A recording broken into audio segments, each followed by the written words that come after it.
Paper ಬರ್ತು ಬನ್ನಿ ಎಲ್ಲ ಇಲ್ಲಿ ನೋಡಿ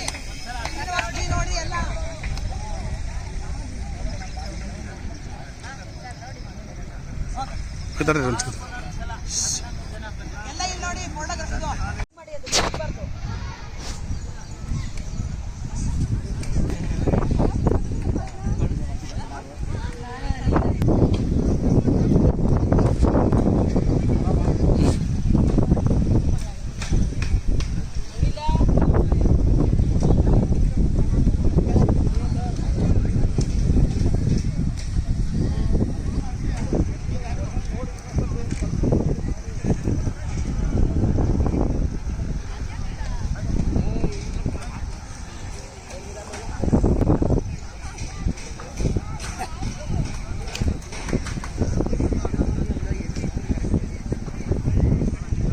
ಹಸಿರುಭೂಮಿ ಪ್ರತಿಷ್ಠಾನ ಮತ್ತು ಈ ಗುಡ್ ಸಿಟಿಸನ್ ಕಾಲೇಜಿನ ವಿದ್ಯಾರ್ಥಿಗಳೆಲ್ಲ ಸೇರಿಕೊಂಡು ಇಲ್ಲಿ ಈ ಒಂದು ಉದ್ಯಾನವನ, ಇದಕ್ಕೆ ನಾವು ಸಾಲು ಮರದ ತಿಮ್ಮಕ್ಕ ಉದ್ಯಾನವನ ಅಂತ ಹೆಸರಿಡಬೇಕು ಅಂತೇಳಿ ನಿರ್ಧಾರ ಮಾಡಿದ್ವಿ. ಇದು ನಗರಸಭೆಯ ಒಂದು ಉದ್ಯಾನವನ, ಇದು ನಗರ ಪಾಲಿಕೆ ಉದ್ಯಾನವನ. ಇಲ್ಲಿ ಈ ಗಿಡ ನೆಡೋದ್ರ ಮುಖಾಂತರ ಒಂದು ನಮ್ಮ ಹಸಿರೀಕರಣದ ಒಂದು ಆಂದೋಲನಕ್ಕೆ ಎಲ್ಲ ವಿದ್ಯಾರ್ಥಿಗಳು ಕೈ ಜೋಡಿಸಿದ್ದಾರೆ. ಭಾಳ ಸಂತೋಷ ವಿಚಾರ. ನಾನೊಂದು ವಿನಂತಿ ಮಾಡಿಕೊಳ್ತೇನೆ ಹೇಮಂತ್ ಕುಮಾರ್ ಸರ್ ಅವರಿಗೆ, ನಮಗೆ ಒಂದು ವಾರಕ್ಕೆ ಒಂದು ಬ್ಯಾಚ್ ಬೈ ಬ್ಯಾಚ್ ವಿದ್ಯಾರ್ಥಿಗಳನ್ನು ಮಾಡಿ ನಮಗೊಂದು 20 ಹುಡುಗರಂತೆ ಬ್ಯಾಚ್ ಆದರೆ ಸ್ವಲ್ಪ ನೀರು ಹಾಕುವಂಥದ್ದು ಕೂಡ ಮುಖ್ಯ ಆಗುತ್ತೆ. ನೀರು ಹಾಕೋದು ಮತ್ತು ಬಿದ್ದೋಗಿ ಕಡ್ಡಿ ಹಾಕಿ ನೋಡೋದು ಈ ಥರದ್ದೆಲ್ಲ. ಏಕೆಂದರೆ ನಮಗೆ ಇವತ್ತು ಜನ ಇದ್ದಾರೆ ಇಲ್ಲಿ ನಗರದಲ್ಲಿ, ಆದರೆ ಕೈ ಜೋಡಿಸೋ ಸಂಖ್ಯೆ ಕಡಿಮೆ ಇದೆ. ನಮಗೇನಾದರೂ ಒಂದು ಮಾನವ ಶಕ್ತಿ ಅಂತಿದ್ರೆ ಅದು ಕಾಲೇಜಿನ ವಿದ್ಯಾರ್ಥಿಗಳು. ಆ ಶಕ್ತಿಯನ್ನು ದಯಮಾಡಿ ಇವತ್ತೇನು ಕೆಲಸ ಮಾಡಿದ್ರು ಅದೇ ರೀತಿ ವಾರಕ್ಕೊಮ್ಮೆ ಬಂದು ಕೈ ಜೋಡಿಸಿದೆ. ಅಷ್ಟೊತ್ತಿಗೆ ಮತ್ತೆ ಒಂದು ಹೊಸ ತಂಡ ನಿರ್ಮಾಣ ಆಗುತ್ತೆ. ಆ ಥರ ಮಾಡ್ತಾ ಹೋಗೋಣ ಅಂತೇಳಿ ವಿನಂತಿ ಮಾಡ್ತೀನಿ. ಎಲ್ರಿಗೂ ನಮಸ್ಕಾರ.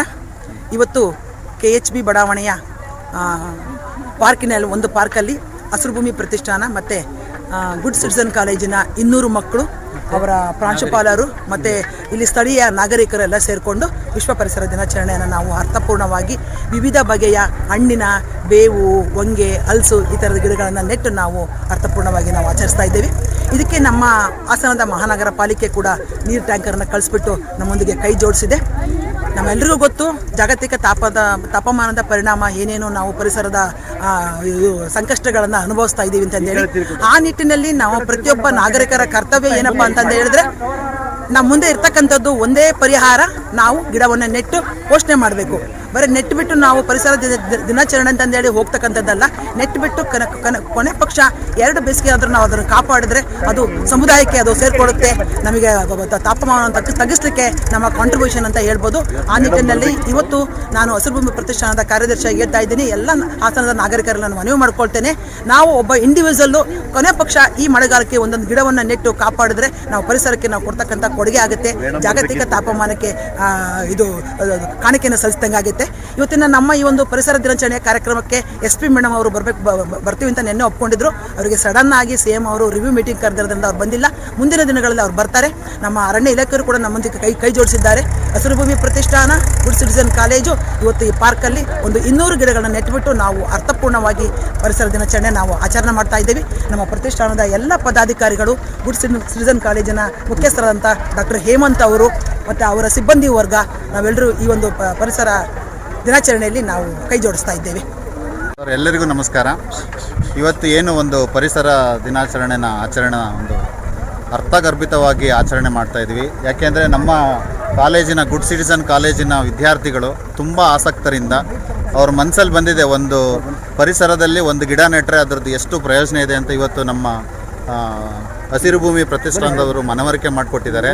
ಹಾಗಾಗಿ ಒಬ್ಬ ಮನುಷ್ಯನಿಗೆ 90 ಮರಗಳ ಅವಶ್ಯಕತೆ ಇರುತ್ತೆ. ಯಾಕೆಂದರೆ ಒಂದು ದಿವಸ ಉಸಿರಾಡ್ಲಿಕ್ಕೆ ಬೇಕಾಗಿರೋದು 90 ಮರಗಳು. ಹಾಗಾಗಿ ಪ್ರತಿಯೊಬ್ಬ ವಿದ್ಯಾರ್ಥಿಗಳು ಸಹ ಆಸಕ್ತಿಯಿಂದ ಇವತ್ತು ಗುಡ್ ಸಿಟಿಸನ್ ಕಾಲೇಜಿನ ಪ್ರತಿ ವಿದ್ಯಾರ್ಥಿಗಳು ಇವತ್ತು ಏನು ಹಸಿರು ಭೂಮಿಯವರು ಒಂದು ಕಾರ್ಯಕ್ರಮ ಹಮ್ಮಿಕೊಂಡಿದ್ರು ಅವ್ರ ಜೊತೆ ಕೈ ಜೋಡಿಸಿದ್ದಾರೆ. ಖಂಡಿತವಾಗ್ಲೂ ಇದೊಂದು ಏನು 200ಕ್ಕೆ ಹೆಚ್ಚಿನ ಗಿಡಗಳನ್ನ ಪ್ರಕೃತಿಗೆ ನೆಟ್ಟಿದ್ದಾರೆ, ಇಲ್ಲಿ ಪಾರ್ಕಲ್ಲಿ ನೆಟ್ಟಿದ್ದಾರೆ ಈ ಚನ್ನಪಟ್ಟಣ ಹೌಸಿಂಗ್ ಬೋರ್ಡಲ್ಲಿ.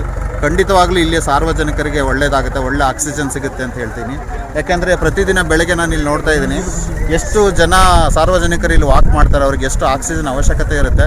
ಆ ಆಕ್ಸಿಜನ್ನ ಖಂಡಿತವಾಗ್ಲೂ ಇವತ್ತು ನೆಟ್ಟಿರೋಂಥ ಮರಗಳಿಂದ ಮುಂದಿನ ದಿನಗಳಲ್ಲಿ ಎಲ್ರಿಗೂ ಒಳ್ಳೆ ಆಕ್ಸಿಜನ್ ಸಿಗಲಿ ಅಂತ ಹೇಳ್ತಾ ಮಾತಾಡಲಿಕ್ಕೆ ಮತ್ತು ಈ ಒಂದು ಕಾರ್ಯಕ್ರಮ ನಡೆಸಲಿಕ್ಕೆ ಅವಕಾಶ ಮಾಡಿಕೊಟ್ಟಂಥ ಮೇಡಮ್ ಅವ್ರಿಗೆ, ಸರ್ರಿಗೆ ಮತ್ತು ನಮ್ಮ ಎಲ್ಲ ಕಾಲೇಜಿನ ಸಿಬ್ಬಂದಿಗಳಿಗೆ ಮತ್ತು ವಿದ್ಯಾರ್ಥಿಗಳಿಗೆ ಈ ಒಂದು ಸಂದರ್ಭದಲ್ಲಿ ನನ್ನ ಹೆಸರು ಹೇಮಂತ್ ಕುಮಾರ್ ಅಂತ, doctor Hemanth Kumar, good citizen college ಪ್ರಾಂಶುಪಾಲರ ಕೆಲಸ ಮಾಡ್ತಾಯಿದ್ದೀನಿ. ನಮ್ಮ ವಿದ್ಯಾರ್ಥಿಗಳು ತುಂಬ ಆಸಕ್ತಿಯಿಂದ ಇಲ್ಲಿ ಬಂದಿರೋದ್ರಿಂದ ನಮಗೂ ಸಹ ಪ್ರಕೃತಿ ಸೇವೆ ಮಾಡಲಿಕ್ಕೆ ಅವಕಾಶ ಮಾಡಿಕೊಟ್ಟಂಥ ಇವರು ಎಲ್ರಿಗೂ ಧನ್ಯವಾದ ಹೇಳ್ತಾ ನನ್ನ 2 ಮಾತು